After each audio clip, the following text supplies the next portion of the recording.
네, 이 시간 하나님께서 우리에게 주시는 말씀 보도록 하겠습니다. 요한복음 12장 1절에서 8절의 말씀입니다. 요한복음 12장 1절에서 8절 말씀, 제가 말씀 읽겠습니다.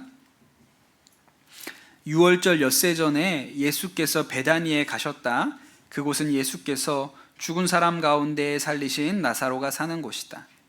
거기서 예수를 위하여 잔치를 베풀었는데 마르다는 시중을 들고 있었고 나사로는 식탁에서 예수와 함께 음식을 먹고 있는 사람 가운데 끼어 있었다. 그때 마리아가 매우 값진 순 나드 향유 한 근을 가져다가 예수의 발에 붓고 자기 머리털로 그 발을 닦았다. 온 집 안에 향유 냄새가 가득 찼다. 예수의 제자 가운데 하나이며 장차 예수를 넘겨줄 가룟 유다가 말하였다. 이 향유를 300데나리온에 팔아서 가난한 사람들에게 주지 않고 왜 이렇게 낭비하는가? 그가 이렇게 말한 것은 가난한 사람을 생각해서가 아니다. 그는 도둑이어서 돈자루를 맡아 가지고 있으면서 거기에 든 것을 훔쳐내곤 하였기 때문이다.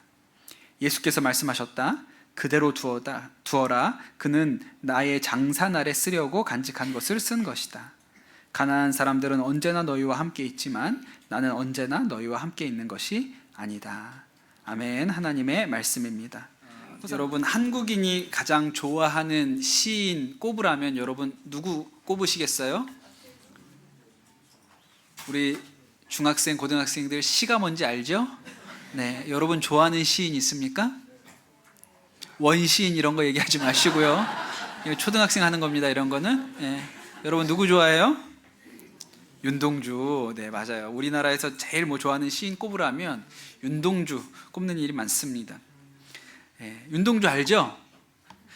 저도 좋아하는 시인인데 제가 선한목자교회 있을 때 해마다 청소년들 데리고 중국에 가서 북한하고 접경지대 따라다니면서 기도하는 단기 선교를 늘 했는데 가서 빠지지 않고 방문했던 장소가 윤동주 생가예요. 중국에 윤동주 생가가 아직도 있거든요. 또 생가만 있는 게 아니라 거기는 그래도 관광객이 좀 가는데 정말 관광객이 안 가는 곳 중에 하나는 윤동주 무덤이 있어요. 공동묘지에 있기 때문에 잘 가게 되지 않는데 아이들 데리고 늘 윤동주 묘지에도 다녀오곤 했습니다.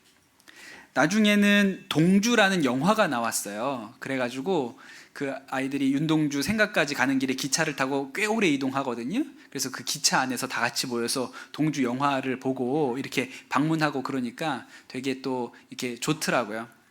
근데 그 윤동주 생가에 도착을 했는데 중학생 하나가 저한테 물어봤습니다. 근데 목사님, 윤동주가 여자예요? 얘는 도대체 뭘 봤는지 모르겠어요. 그래서 제가 그때 깨달은 게 중학생은 아무리 데리고 다녀봐야 소용이 없는 거구나. 그렇게 깨달은 일도 있습니다. 근데 여러분, 윤동주 시인이 정말 손에 꼽는 우리나라의 대표적인 시인이고 또 아주 신실한 분이셨어요. 아주 신실한 그리스도인이셨는데 이 윤동주를 윤동주로 만든 사람이 있습니다. 누구냐면 정병욱이라는 교수님이세요.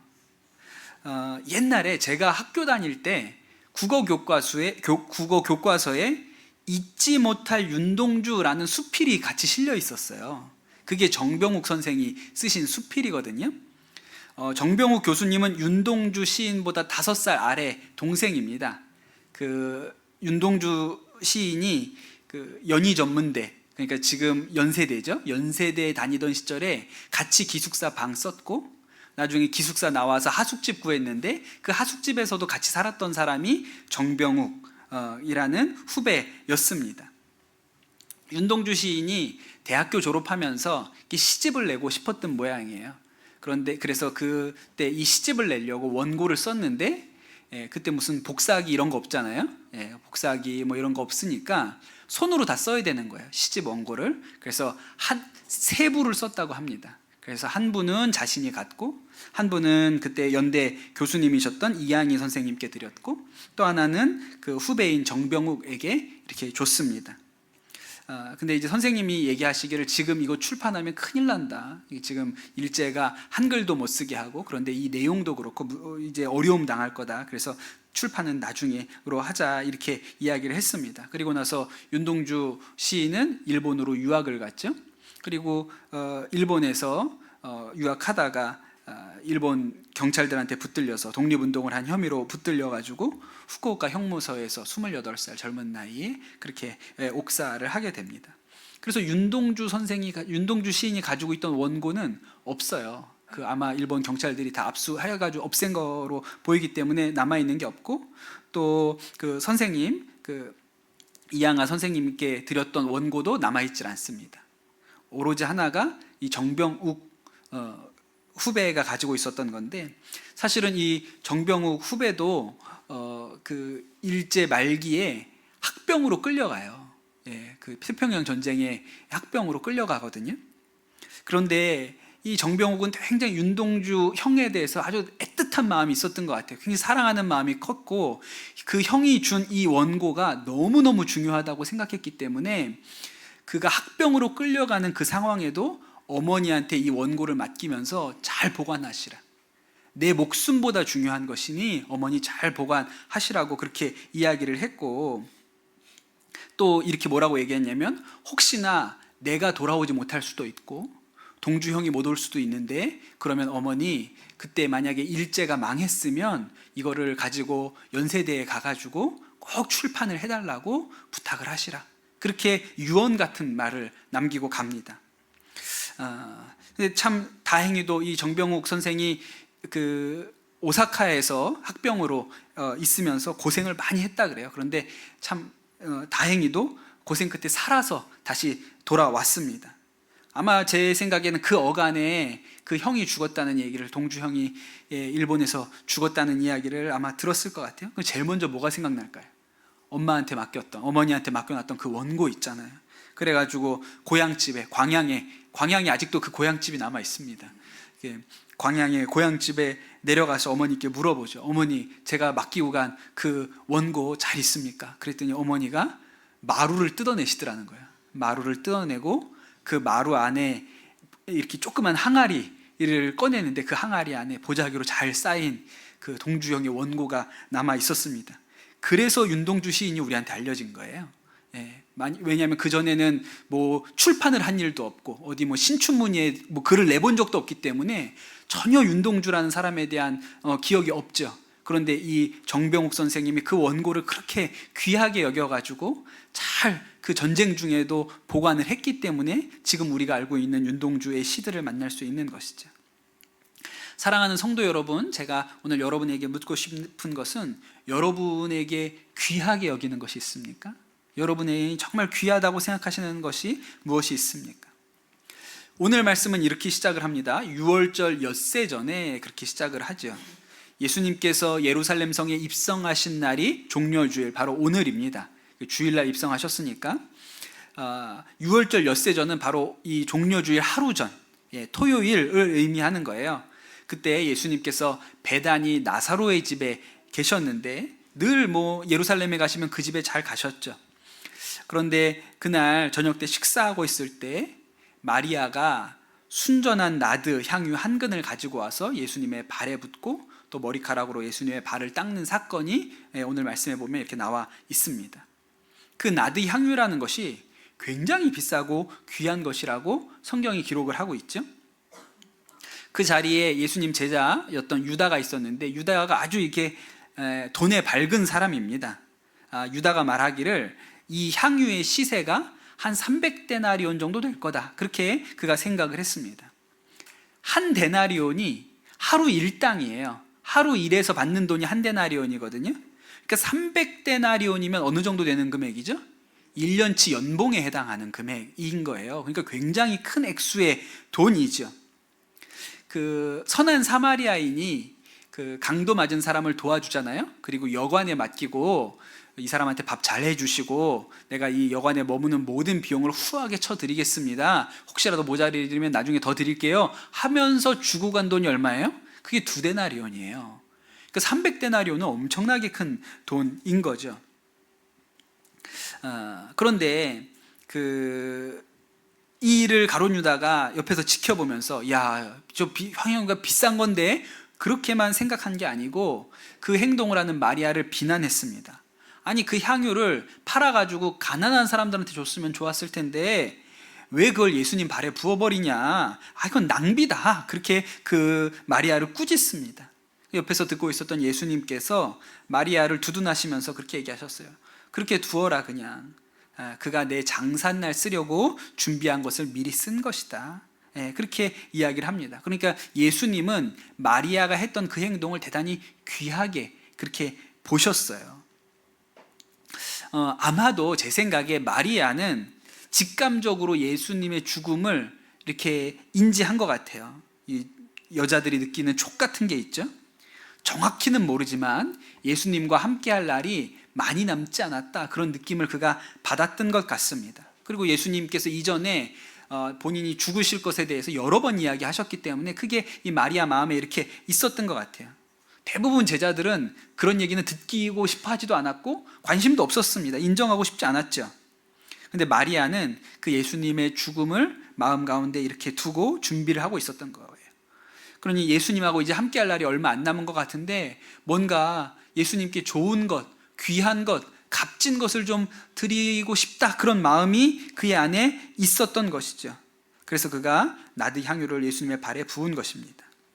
마리아는 아직 예수님이 우리 죄를 위하여 죽으시고 또 그분이 십자가에 죽으셔서 우리의 모든 죄가 용서되고 이런 건 아직 모릅니다. 그러나 이 예수님을 귀하게 생각했고, 예수님이 돌아가신다면 내가 뭔가 돌아가시기 전에 귀한 것을 좀 드리면 좋겠다, 그런 마음이 그의 안에 있었기 때문에 이런 행동을 했던 것이죠. 그런데 반대로 오늘 말씀에 나오는 유다는 전혀 그렇지가 않았던 거예요. 유다는 예수님을 귀하게 생각하지 않았습니다. 처음에 예수님을 따라다닐 때는 이분 따라다니면 뭔가 나한테 좋은 게 올 거라고 생각했어요. 좋은 자리가 오든지 돈을 벌게 되든지 그런 생각이 그의 안에 있었던 것이죠. 그런데 자꾸 예수님이 본인이 곧 죽을 것이다 이렇게 얘기를 하시니까 그 마음 가운데 더 이상 예수님을 따라다닐 이유가 없다, 예수님을 통해서 내가 얻게 될 유익이 없다, 이런 생각이 그의 마음 안에 들었던 거예요. 그러니까 예수님이 더 이상 유다에게는 가치가 없죠. 그런데 마리아가 와서 예수님께 그 비싼 향유를 그 발에 붓는 것을 보니까 너무너무 아까운 거예요. 그래서 여러분, 유다가 무슨 선택을 합니까? 예수님을 나중에 팔아버려요. 얼마에 팔았습니까? 은 30개라고 성경에 나오죠. 근데 은 30개를 데나리온으로 환산하면 데나리온 120개 정도가 됩니다. 120데나리온에 판 거예요. 그러니까 예수님을 120데나리온에 판 유다의 눈에서 보면 300데나리온짜리 향유를 예수님의 발에 부어서 버리는 거는 완전히 낭비인 거죠. 예수님을 귀하게 여기는 마음이 없었던 것입니다. 사랑하는 성도 여러분, 이 종려주의를 우리가 맞았는데 또 우리가 다음 한 주간 고난주간으로 지키는데 여러분에게는 이 예수님의 죽음이 얼마나 귀하게 그렇게 생각이 되십니까? 여러분은 예수님의 십자가가 여러분에게 얼마나 귀한 것입니까? 안타깝게도 많은 그리스도인들이 사순절, 종려주일, 또 고난주간, 부활절, 이것을 그냥 절기라고 생각하고 지나갑니다. 그냥 해마다 돌아오는 연례 행사들이 있죠. 개천절, 한글날, 3.1절처럼 그냥 지나가는 날 정도라고 생각합니다. 그러나 우리가 그리스도인이라고 하는 것은 결코 그렇게 이 날을 받을 수가 없는 것이죠. 1996년에 음태인이라는 젊은 의사, 그때 가톨릭 대학에서 인턴 과정을 밟고 있었던 상황이었는데, 이 음태인이라는 젊은 의사 선생님이 교통사고로 뇌사 상태가 됩니다. 그 아버지도 의사이셨거든요. 근데 아시죠? 아버지가 의료인이시니까 아들이 깨어날 가능성은 없다는 것을 아시고 그 아들의 장기를 이제 다른 환자들에게 이식하기로 결정을 하세요. 그래서 이 음태인이라는 의사의 장기가 이제 한 5명에게 새로운 삶을 이렇게 열어주는 일이 있었습니다. 가톨릭 대학에서는 지금도 해마다 이 날에 기념식을 한다고 해요. 그날 모르겠습니다. 어디서 어떻게 하는지 모르겠지만 이렇게 병원 로비 같은 데서 이 젊은 의사 선생님에 대해서 이런 추모식을 하면 지나가는 사람들이 볼 거 아니에요. 그럼 보면서 그냥 지나가겠죠. 뭐야, 저건 뭔지, 무슨 날인가? 그냥 아마 그러면서 사람들 지나갈 거예요. 그런데 결코 그렇게 지나갈 수 없는 사람도 있지요. 뭐 음태인 선생의 부모님이라든지 또 뭐 동료들이라든지 같이 공부했던 친구들은 그럴 수가 없겠죠. 특별히 누가 그럴까요? 이 음태인 선생님 때문에 장기 이식을 받고 생명을 연장한 사람이라면 결코 그 자리를 그렇게 지나갈 수 없습니다. 지금도 그때 간 이식을 받고 살아있는 분이 계세요. 그때 30살의 간경화로 한 달 이상 살기 어렵다 그랬는데 그 간을 이식받고 지금도 살아계시니 그분은 그 추모식에 남들은 그냥 스쳐 지나가고 무슨 날인지도 모르고 지나가지만 그분은 그렇게 이 날을 받을 수가 없는 것이죠. 사랑하는 성도 여러분, 예수님께서 정말 우리를 위해서 죽으셨다면, 우리 죄 때문에 또 우리의 죄를 용서하시기 위해 죽었다고 믿으면 우리가 이 십자가를 귀하게 여길 수밖에 없습니다. 귀하게 여기는 것이 마땅한 것이죠. 여러분, 우리가 이제 고난주간을 맞이하는데 여러분, 이 고난주간에 여러분은 무엇으로 예수님의 발에 기름을 붓겠습니까? 마리아가 그 귀한 것, 1년치 연봉에 해당하는 그 귀한 기름을 예수님의 발에 부었는데 우리는 무엇을 예수님께 드릴 수 있겠습니까? 우리가 예수님의 발에 부어야 할 향유가 뭘까요? 제가 고난주간 금식 헌금 말씀도 드렸고 부활절 감사헌금도 말씀드렸잖아요. 그것도 뭐 귀하게 준비하는 것이 복된 일이죠. 또 다음 주에 시간을 여러분 구별하셔서 새벽에 일어나서 기도하러 나오시더라. 여러분, 이것도 우리가 예수님께 드릴 향유일 수 있습니다. 그러나 가장 본질적인 것은 우리가 예수님께 드릴 수 있는 가장 귀한 것은 죄를 미워하는 것, 죄에서 돌이키는 것입니다. 왜냐하면 예수 그리스도께서 우리의 죄를 위하여 십자가에 죽으셨으니 우리가 예수님께서 드릴 수 있는 가장 귀한 향유는 우리가 더 이상 죄 가운데 살지 않는 거예요. 그 대만이라는 나라가 있죠.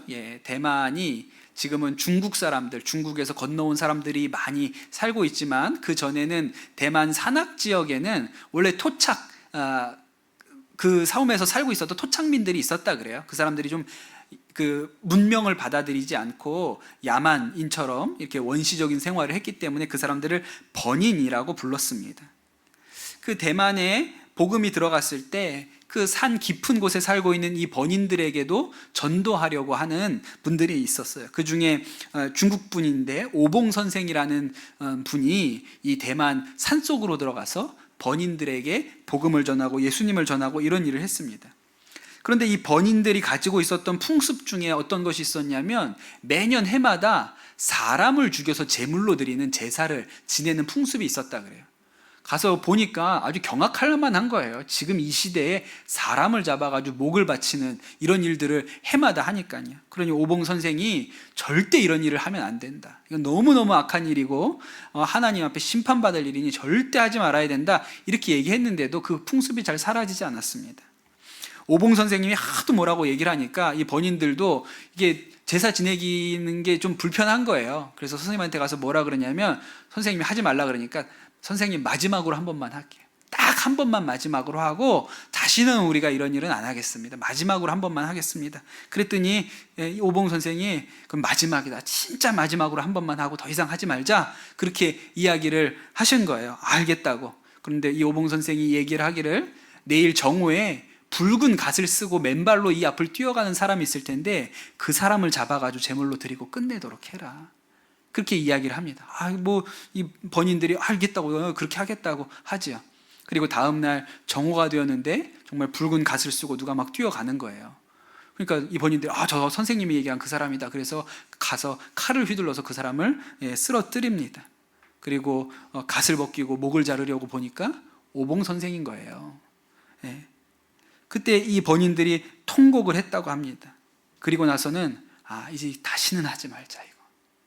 이 일은 이제 끝이다. 이제 그만두고 다시는 하지 말자. 그래서 이렇게 사람 목을 잘라 제사 지내는 풍습이 그들 가운데 사라졌다는 유명한 이야기가 있습니다. 그들이 이 오봉 선생의 죽음을 귀한 것으로 받아들였죠. 그 소중한 것으로 받아들였어요. 그래서 그들이 했던 선택은 그들이 지금까지 해왔던 나쁜 행동, 이 나쁜 풍속을 버리는 것입니다. 그게 그들이 이 오봉 선생의 죽음에 드리는 가장 귀한 열매인 것이죠.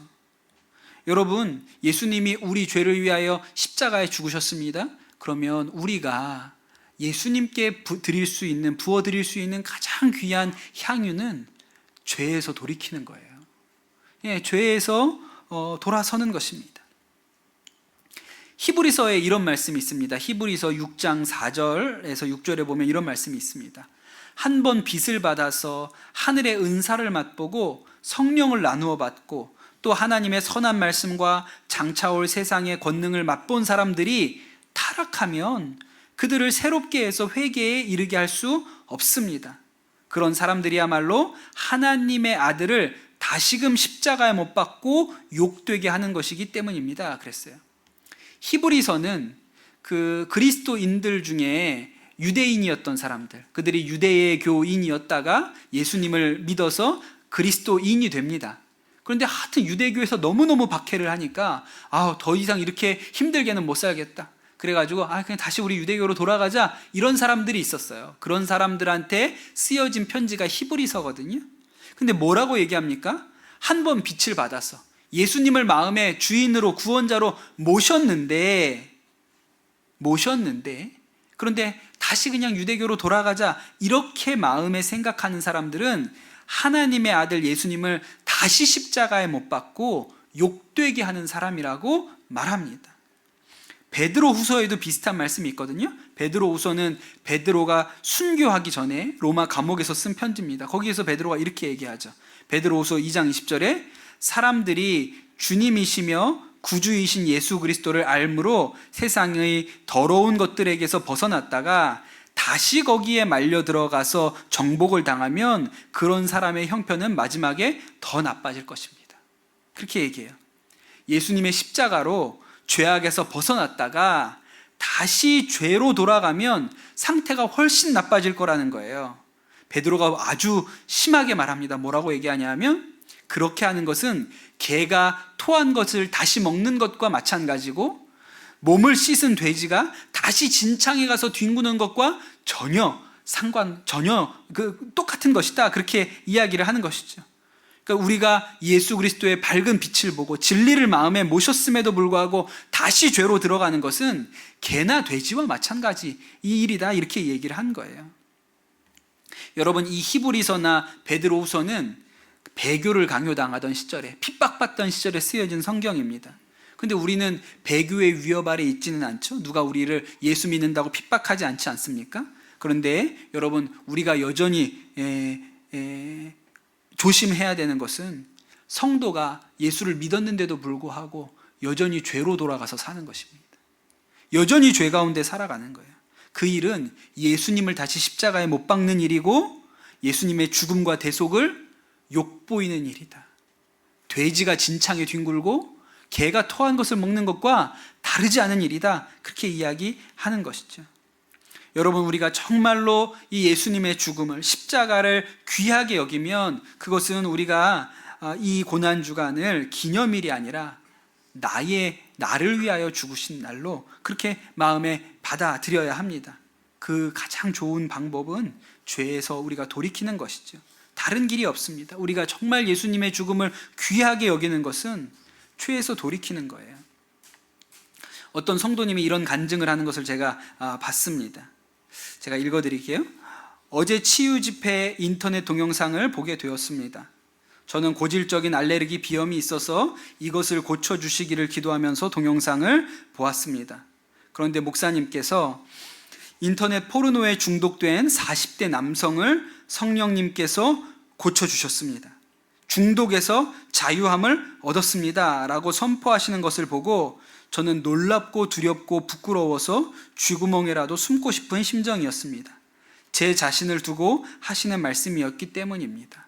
에이, 아니겠지 하는 순간 성령께서 회개의 영을 부어주셔서 걷잡을 수 없는 통곡이 터져 나왔습니다. 누구보다 나를 잘 아시는 성령께서 골문 나의 환부를 정확하게 집어내셔서 메스로 도려내 주셨습니다. 하나님의 자녀된 신분으로 거지에서 왕자로 바뀌었지만 옛 거지 근성 중에 하나인 육체의 정욕을 끝까지 놓지 못하고 영혼이 피폐해져 가고 있었던 중이었습니다. 이제 거지 근성을 버리고 왕자의 신분에 합당한 수준으로 살도록 성령님께서 붙드시고 통치하여 주시옵소서. 다시 한번 하나님께 감사와 영광을 올려드립니다. 저는 이 고백이 오늘 예배 함께 드린 우리 성도들의 고백이 되시기를 축복합니다.